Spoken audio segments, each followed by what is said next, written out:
Now that you've got your chickens, your friends are going to say, what do you sell your eggs for? And you're going to think, oh, as long as I cover the cost of feed, that's great. Let's go over this. We are going to not count the cost of your coop. We're not going to count the cost of your bedding. We're not going to count the oyster shells. We're not going to count the nesting boxes.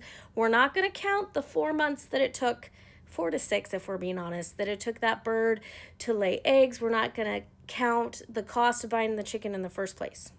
Okay? We're going to ignore all those things. A chicken eats 1.5 pounds a week. My girls probably eat more, but they're spoiled rotten.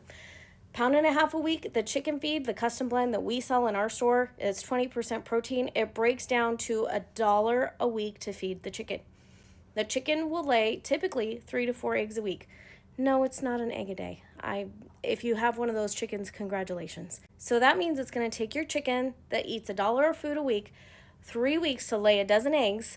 So the food, just the food, costs $3 to feed that bird. That's not your time. That's not all the other things that we said we weren't going to count. That's none of that. That's not the price of the bird. Your cute little 6-pack curtains with your cute little stamp on it. Typical retail is you double the cost that you put into it. So when someone is asking you for $5 to $7 a dozen of eggs, that's actually what it costs to produce eggs. They're literally just covering their costs and paying for their time a teeny tiny bit.